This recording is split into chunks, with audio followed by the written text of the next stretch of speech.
Salut Mathieu, comment Salut. tu vas? En forme. Super, écoute, présente-toi, qui es-tu? Mathieu, j'ai 35 ans, donc strongman. J'ai commencé par la musculation, j'avais 14 ans, puis du bodybuilding. Et en 2021, je me suis mis au strongman, en préparation pour les championnats du monde au mois de novembre au Texas. Et je gère aussi donc la ferme du Strong, qui est une association de strongman et de sauvetage animalier. Et je gère la salle de sport, donc le club de force Châtelet. C'est quoi tes palmarès dans le strongman? Donc j'ai été champion de France en 2023 en moins de 80 kg, 3 fois champion de France Static Monster et une fois champion de France Old School Strongman. Là en mai dernier j'ai fait vice-champion d'Europe Old School Strongman et du coup là je me prépare aussi pour les championnats du monde Static Monster, Old School Strongman et nous la Ligue des Champions c'est OSG, Official Strongman Game au Texas en mois de novembre. Ok, donc un gros palmarès. Un palmarès plutôt correct en France, ouais. Le strongman, comment tu t'as su que c'était ton sport vraiment? Tu t'es dit, c'est ça que je kiffe ce sport vraiment? Après 10 ans de bodybuilding, j'en avais un peu marre. Du coup, j'ai fait une grosse pause avec le sport. Et pendant le confinement, je pense comme beaucoup de gens, je me suis ennuyé. Du coup, je regardais beaucoup de vidéos toujours liées à la musculation, le bodybuilding, le powerlifting, tout ça. Et je suis retombé sur des vidéos de strongman, en particulier Marc Félix, un strongman que je suis absolument fan. Et j'avais toujours trouvé ça dommage qu'il n'y avait pas de catégorie de poids. C'est un sport que je trouve absolument incroyable, hyper varié, super ludique, avec plein d'objets différents. Et en fait, en cherchant un petit peu, je me suis rendu compte qu'en France, ça y est, il y avait des catégories de poids. Et je me suis dit, en fait, je peux essayer quoi. Pendant le confinement, j'ai acheté un log, j'ai acheté des sandbags et dans ma cave à l'époque, j'ai commencé à faire et j'ai trouvé ça absolument génial. Et quelques mois après le confinement, il y avait une compétition à Lyon. Donc je me suis dit vas-y, essaye, tu risques rien. Et en fait, j'ai fait podium. Je me suis dit, avec quelques mois de pratique, je fais déjà un podium, il y a peut-être moyen de faire quelque chose. Et en plus, j'étais pas dans ma catégorie de poids, j'étais en moins de 90, alors que moi, je suis en athlète moins de 80 kg. Et pendant 2 ans, je fais que des podiums, mais toujours en moins de 90.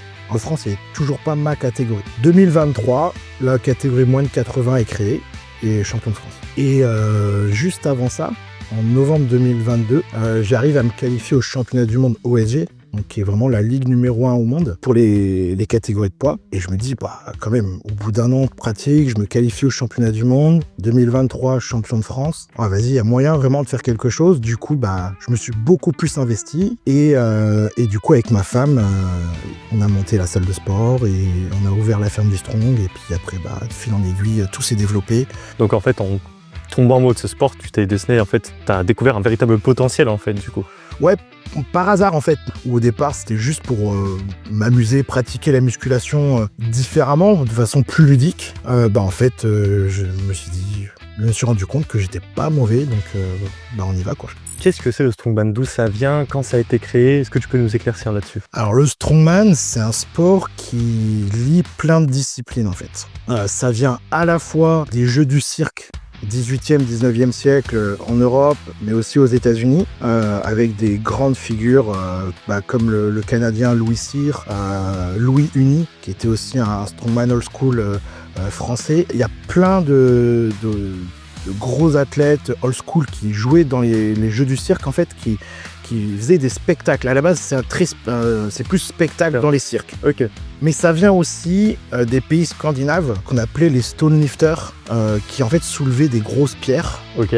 Ça peut venir aussi de culture, dans toute la culture celtique, où eux, ils avaient les Highland Games, où il fallait jeter des troncs d'arbres, fallait marcher avec des pierres et des anneaux dans les mains. Donc en fait, c'est un mix de toutes ces anciennes disciplines dans le monde, d'hommes forts ou d'Hercule forains qu'on a mêlés de façon un peu plus moderne, qu'on a structuré dans l'approche, mais tout en gardant cet esprit très libre de pouvoir créer des nouvelles épreuves constamment. Et donc en fait, le strongman, c'est être capable de soulever, pousser, tirer, retourner, déplacer n'importe quel type d'objet, peu importe la manière. En fait, la seule limite, c'est l'imaginaire des organisateurs. On a des épreuves qui sont créées très régulièrement et ça peut être n'importe quoi. Des épreuves modernes, on a le jeter de la vaisselle qui est au Guinness des records. C'est vrai? Ouais, vraiment. Title other strongmen have gone for and failed.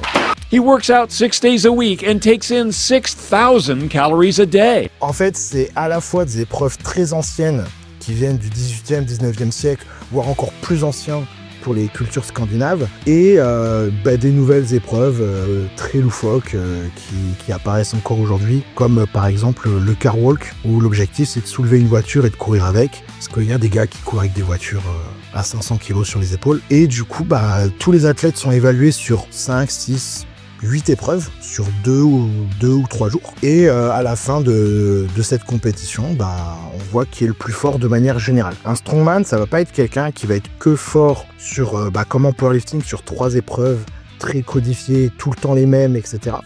Ça va être quelqu'un qui est à la fois très fort sur des 1 RM, mais aussi des max de répétition, mais aussi du grip, des déplacements.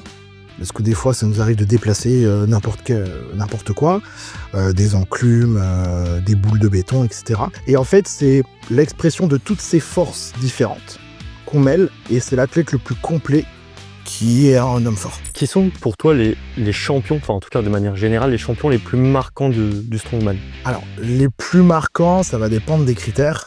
Je dirais que dans les old school, Louis Cyr, le Canadien, qui a même du coup une épreuve qui a lui, c'est la Cyr Dumbbell. Ok. C'est des grosses dumbbells rondes, ouais, avec une poignée qui faisait 6 cm de diamètre. Oui, ok, je vois. Voilà. Louis Uni, dit l'Apollon, qui a inventé un mouvement qui s'appelle l'axe d'Apollon. En fait, c'était un essieu avec des roues de train soudées qui faisait 167 kg et qui arrivait à épauler et jeter au-dessus de la tête. Donc on va dire que c'est les deux plus marquants de l'ancienne époque. Et dans l'ère moderne, Zydrunas Savikas, qui pour moi a été justement le strongman le plus fort et le plus complet de sa génération. Et on a bien sûr aussi Eddie Hall, qui est le tout premier à avoir soulevé 500 kg.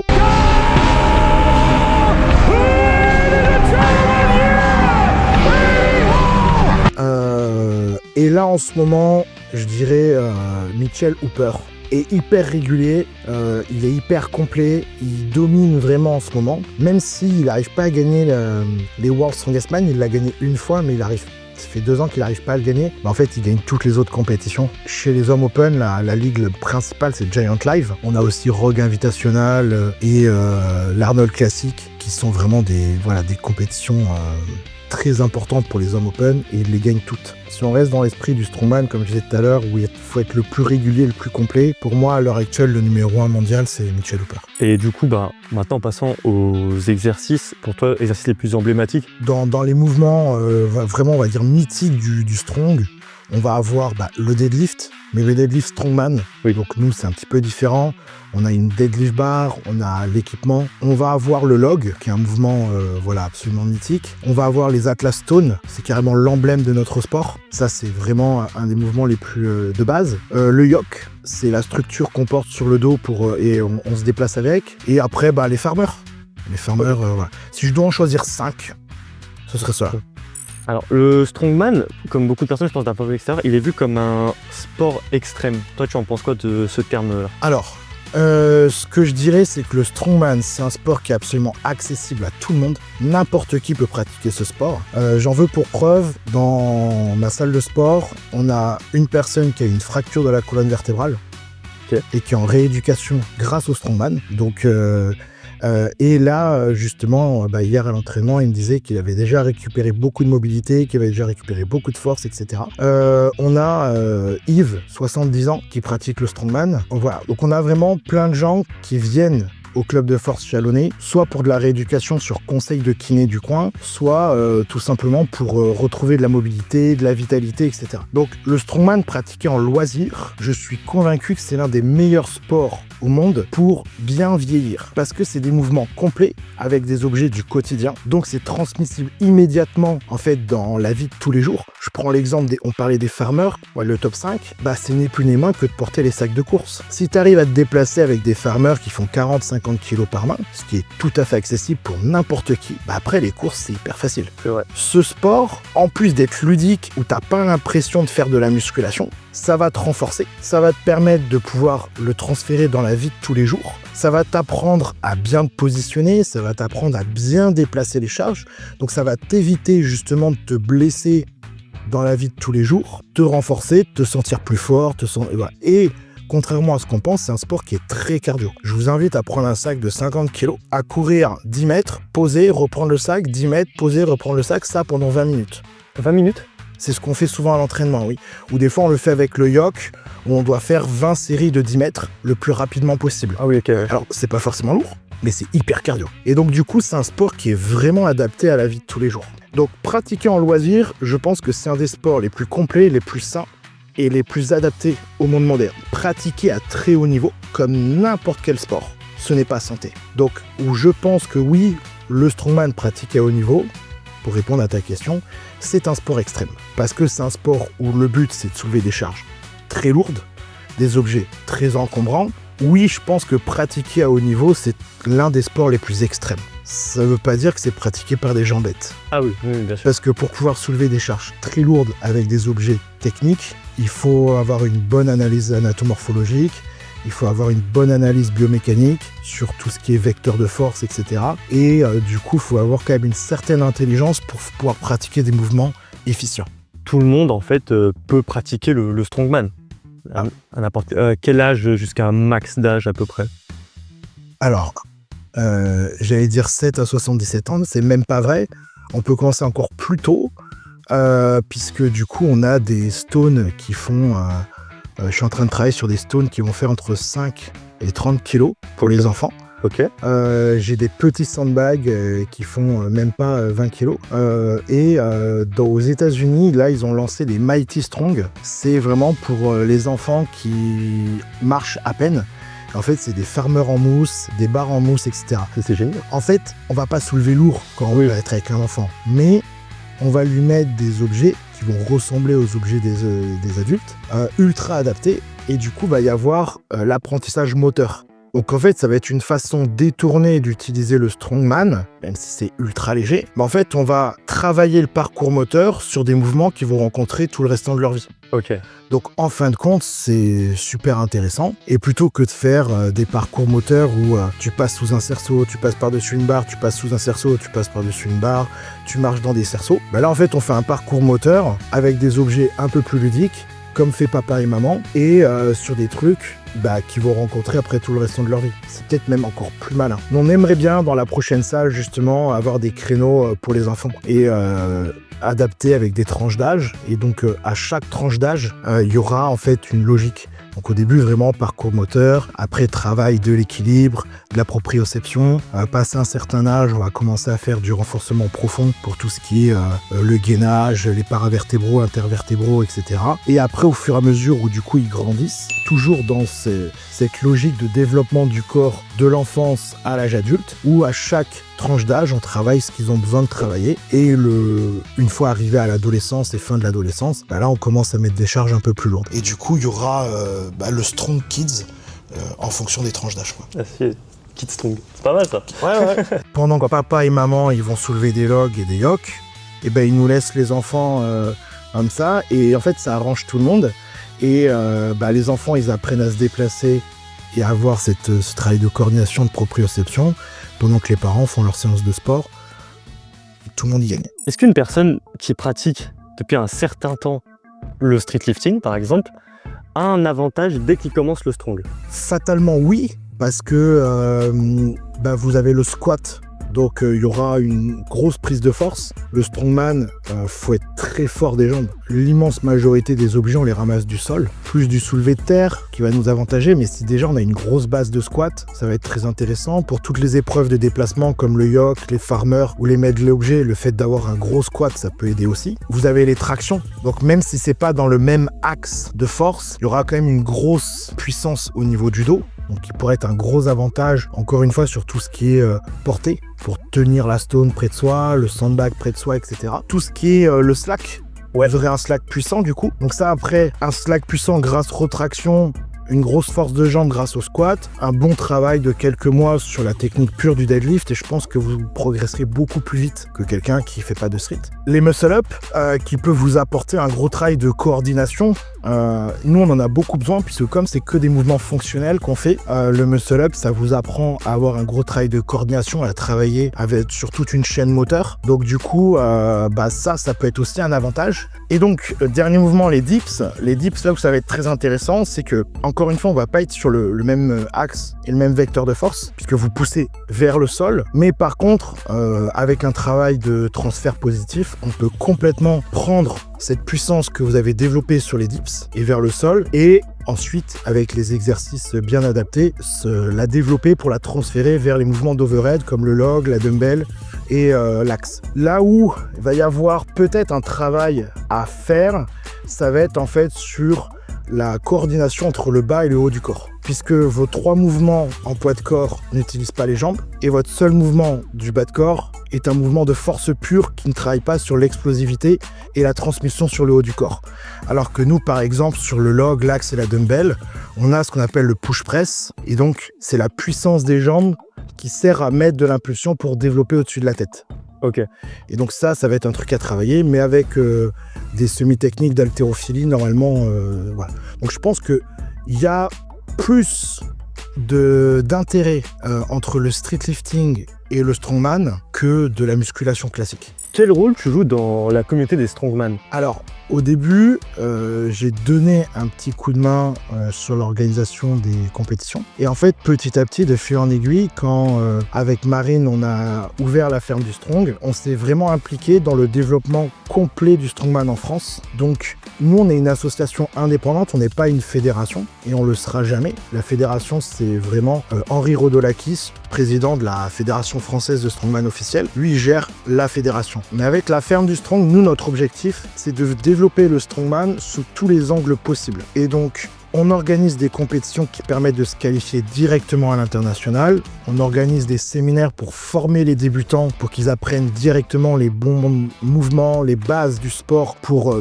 qu'ils progressent plus vite, qu'ils fassent pas toutes les erreurs que nous on a pu faire. On essaie aussi en fait de populariser ce sport via les réseaux sociaux, des tutos, etc. Donc le rôle qu'on joue avec Marine, c'est vraiment d'essayer de professionnaliser ce sport, de le rendre le plus structurel possible, de créer une vraie communauté et en fait un point d'information. C'est-à-dire que la ferme du Strong, nous notre objectif c'est si tu as besoin de la moindre information, tu nous contactes, soit on te la donne, soit on sait où aller chercher l'information pour toi. Et l'idée c'est vraiment de faire en sorte que y a la Fédé pour devenir champion de France et le championnat de France et pour tout le reste la ferme du Strong où l'objectif c'est vraiment de pouvoir devenir une référence dans ce sport en France et que tout le monde puisse trouver toutes les informations dont il a besoin en France. On tient à jour tous les records de France, on tient à jour l'équipe de France pour les emmener.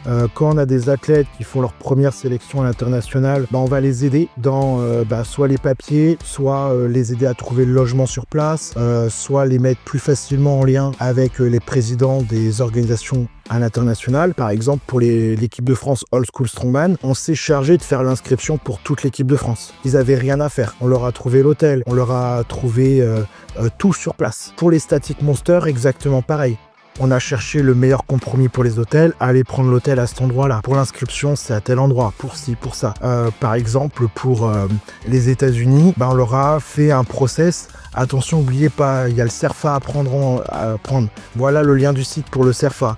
Vous avez pensé à vos passeports, vous avez pensé à ci, vous avez pensé à ça. L'idée, en fait, c'est vraiment de faciliter le plus possible la vie des athlètes, de leur donner tous les éléments pour qu'ils puissent pratiquer ce sport dans les meilleures conditions possibles. Et après, l'autre mission qu'on s'est donnée, c'est de faire en sorte que la France devienne une grande nation du Strong. Donc, avec la ferme du Strong, on a décroché aussi l'accréditation OSG, l'organisation numéro 1 au monde. Là, on vient de signer avec Strongman Corporation qui gère les Arnold Strongman classiques. Donc maintenant, les champions de France seront tous qualifiés pour l'Arnold Strongman Classic Ohio. Ok, ça marche. ce qui est une récompense absolument incroyable. On a signé aussi avec les Static Monsters, on a signé avec Old School Strongman, et là, il n'y a pas longtemps, on vient de signer avec une autre organisation. Je peux pas encore donner tous les détails, mais en 2026, il y aura une autre organisation qui va rejoindre la Ferme du Strong et qui va permettre d'accéder à un autre championnat du monde. Et là, ce sera une récompense pour un futur projet qu'on va développer avec la Ferme du Strong et qui va permettre du coup de monter une équipe de France pour un championnat du monde en équipe. Ok. Et du coup, on sélectionnera les meilleurs athlètes de chaque catégorie et cette équipe-là ira concourir contre l'équipe nationale de Russie, l'équipe nationale d'Allemagne, l'équipe nationale d'Italie. Et du coup, en développant toutes ces choses-là, le club de force, la boutique en ligne, les compétitions, les accréditations à l'international, petit à petit, on arrive en fait à développer le Strong en France, à faire connaître la France et à faire émerger la France à l'international. Donc, le rôle qu'on joue avec Marine, c'est un peu tout ça. T'as du coup, multicasquette, aussi casquette compétiteur. Aussi compétiteur, oui, j'essaye de faire mes compètes aussi avec tout ça. Et du coup, cette année, j'ai une grosse année, puisque l'objectif pour moi, ce serait d'être champion du monde Static Monster, Old School, et finir l'année en rentrant dans le top 10 mondial de ma catégorie. On te le souhaite. Ce serait incroyable parce que rentrer dans le top 10 juste une fois dans ta carrière à OSG, c'est l'aboutissement d'une carrière. Ok. Voilà. Pour toi, ça va être, si vraiment tu arrives au top 10, c'est vraiment l'aboutissement. J'aurais fait. Après, je me connais, j'aurais d'autres objectifs derrière. Bien sûr. Mais le plus gros objectif de ma carrière, c'est de faire ce top 10. C'est quoi ton meilleur souvenir dans ta carrière de Strongman? Mon meilleur souvenir, alors c'est particulier, c'est à la fois mon meilleur et mon pire. En fait, lors de ma première compétition en 2021, comme je vous disais tout à l'heure à Lyon, c'est là où j'ai rencontré Marine. On s'est rencontrés tous les deux à notre première compétition de Strongman et on s'est jamais lâché. Suite à ça, on s'est entraîné dans sa cave à Lyon, dans son garage, à Lyon. Et du coup, quand on est arrivé dans la Bresse, quelques mois après, on s'est tous les deux qualifiés au championnat du monde OSG. En fin 2022. Super et tout, on part aux États-Unis, notre premier voyage aux États-Unis, on décolle et on nous apprend en bout de 1 heure ou deux de vol qu'en fait il y a un ouragan entre la France et les États-Unis. Du coup, on atterrit à Atlanta, et à Atlanta, plus de vol pour aller à Daytona où il y avait les championnats du monde, sauf que 6 mois de prépa, plusieurs milliers d'euros de billets d'avion, on avait déjà tout payé, on galère à trouver une voiture, il y avait Aurélien et sa femme avec nous. Heureusement, ils parlaient un peu anglais, nous pas du tout à l'époque. On finit par trouver une voiture et là on a 10-12 heures de voiture aux États-Unis, direction un ouragan à Daytona pour aller faire la compétition. Et du coup, on finit par arriver à Daytona, la ville est ruinée, stress énorme, tous les arbres étaient couchés sur la route, toute la ville était inondée. On arrive à l'hôtel, du coup tout était fermé puisque le rez-de-chaussée était inondé, etc. On fait quand même la compétition, donc au final, Marine se classe très très bien, elle a fait 29e et moi 36e pour une première participation, on est très content. Je tiens à préciser aussi que Marine est la toute première française de toute l'histoire du strongman français à avoir fait les championnats du monde. Donc elle a aussi un très gros palmarès. Ok, d'accord. Ah oui, ok. Et du coup, c'est à la fois le plus beau souvenir puisque j'ai pu faire les championnats du monde avec ma femme. On s'était rencontrés lors d'une compétition de strong. 1 an après, on fait les championnats du monde ensemble. Donc à la fois fabuleux et en même temps le pire parce que cet ouragan a tout gâché quoi. Parce que du coup, ça a été un stress énorme. Marine l'a très très très mal vécu. Au final, on est allé là-bas mais dans des conditions faire une compétition au top quand tu t'es tapé 10 heures de route, oui. Avec des nuits blanches, non. Parce que du coup, la première nuit, on a dormi dans un hôtel sous l'aéroport, à Atlanta. Donc, tu dors pas, en fait, voilà. La deuxième nuit, du coup, t'arrives dans une ville ruinée par un ouragan, tu dors pas. Donc, c'est à la fois le meilleur souvenir, parce que j'ai fait les championnats du monde, c'est incroyable. Avec ma femme, c'est incroyable, je suis trop heureux d'y être allé et d'avoir fait ça. Et en même temps, le pire, parce que, compétition catastrophique. Au farmer, j'ai fait 3 mètres au lieu de 20. Marine, au final, sur 4 épreuves, elle a soulevé un sac de sable, 3 bulles, un sac de sable. Donc en fait, voilà. Donc le plus beau et C'est et une, le pire. c'est une bonne anecdote, enfin. Ouais, maintenant on en rigole. C'est sûr, ah mais c'est sûr. Sur place, beaucoup moins. C'est sûr, ok. Donc où on peut suivre ton actualité, tout plein de contenu sur le Strongman. Sur tous les réseaux sociaux, la ferme du Strong, Ok. tout simplement. On a TikTok, YouTube, Instagram, Facebook. Et un dernier mot à ceux qui hésitent à essayer cette discipline, le Strongman. Surtout, n'hésitez pas, venez pratiquer. Si vous avez besoin, n'hésitez pas à nous contacter pour venir faire des séances gratuites au club de force Chalonnais. Lancez-vous en compétition le plus tôt possible. Les compétitions, c'est un moment à la fois ludique, de partage, super intéressant, et ça vous permettra d'acquérir un maximum d'expérience. Comme ça, vous allez pouvoir faire plein d'erreurs au début, faire plein d'échecs, mais ces échecs vont vous apprendre, et le jour où vous aurez le bon niveau, vous ne ferez pas ces erreurs-là. Il n'y a rien de pire que d'être le meilleur sur le papier et de perdre une compète parce que vous n'avez pas pris l'expérience avant. Donc pratiquez, mais n'oubliez jamais de vous amuser. Et c'est la meilleure chose qu'on peut vous souhaiter, c'est de vous amuser à l'entraînement et en compétition. Merci à toi aussi.